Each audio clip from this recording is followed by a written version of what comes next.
Welcome to PHS's sexual harassment training. You might laugh a little at that introduction. As you guessed, awareness is the key word on this slide. Of course, we have no intention of training you how to sexually harass anyone. That was intended to be a little HR humor. However, it in no way diminishes the seriousness of this issue or how prevalent it is in the workplace. Thankfully, not here at PHS.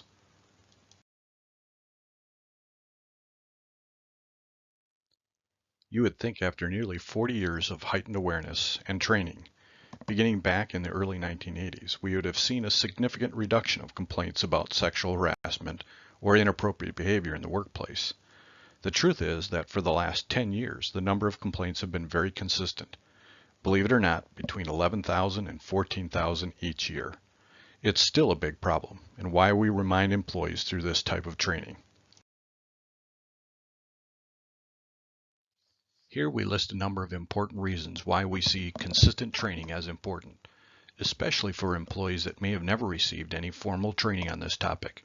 It's also important for our management to be reminded of maintaining a healthy culture in their respective areas of responsibility.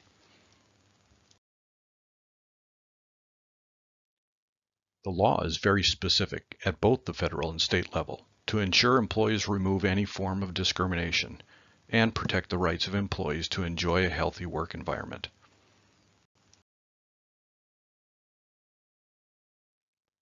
For an incident or a person's behavior to be indicted as sexual harassment, it must meet both parts of this definition.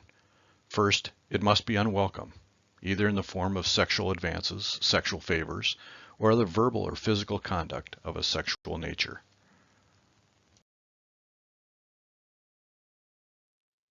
Second, it must also be made an implicit or explicit condition of employment, affect employment opportunities, or interfere with the employee's work, or create an intimidating, hostile, or offensive environment. Generally, the act or acts must be pervasive, persistent, or severe to be considered actual sexual harassment. However, even if not an indictable offense, it still can be inappropriate and merits swift and firm corrective action.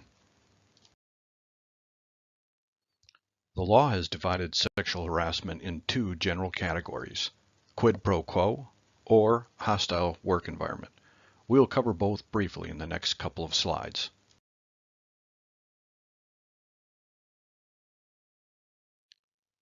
Quid pro quo, as the previous slide stated, is Latin. It means something for something, and generally occurs when submitting to some kind of sexual request or advance is used as a condition for employment decisions, like a promotion or a demotion, for certain privileges, or as a form of punishment or retaliation.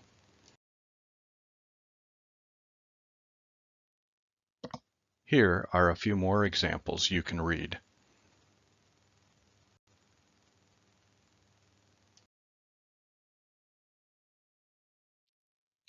When sexual harassment or inappropriate behavior of a sexual nature involves a supervisor or someone perceived to be in an authority position, the stakes and risk are significantly increased.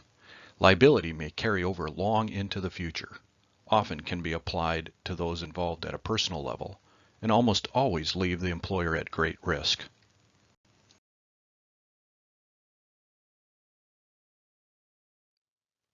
The other category of sexual harassment is a hostile environment. It is almost always present simultaneously with sexual harassment, but this added definition makes it applicable and connected to the more broad definition of discrimination. The threshold for indictment is much lower, in that it only requires interfering with a person's job or in creating an intimidating and offensive environment. As it does with the definition of sexual harassment, the law also applies a couple of conditions to hostile work environments. Interestingly, the law says that the victim is not required to tell the harasser to stop, nor necessarily obligated to inform the employer. If the employer had good cause to know about the harassment or an unhealthy work environment, they are required to take appropriate and preventative action. However, and generally, one incident is not enough cause to hold the employer liable for negligence. The conduct must be sufficiently severe, pervasive, or persistent.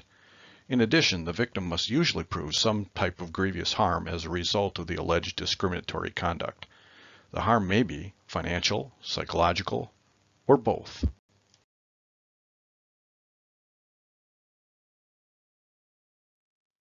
For an employer to be liable, the harasser may be a supervisor, coworker, customer, vendor, or any other person related to the work of the business.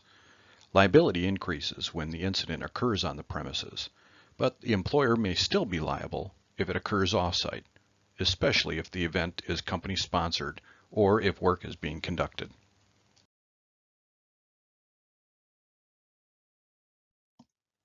Behavior considered sexual or hostile are very broad, and some may even seem fairly innocent. The moral of the story is that your intent matters very little. It is what is perceived by the offended. Any of these should either be avoided altogether or exercised with great caution.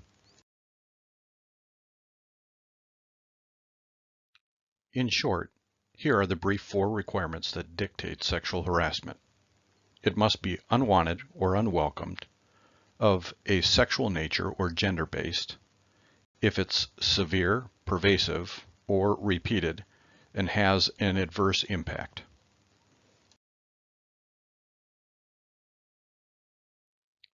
If an incident occurs, the important point is the employer must take timely and appropriate action to ensure such conduct stops.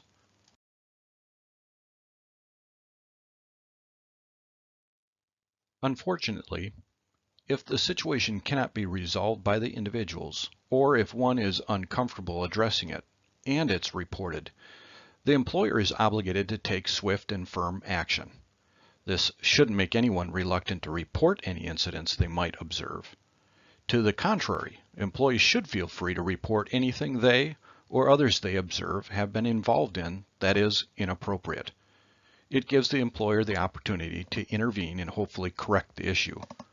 Hopefully, this assures employees that the company takes such incidents seriously and is ready to deal with them appropriately.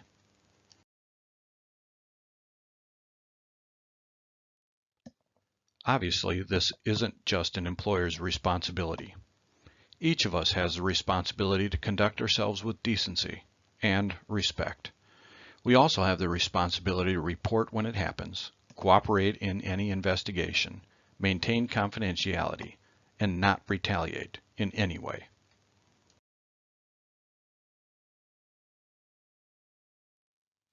This is as quick as I can possibly state it.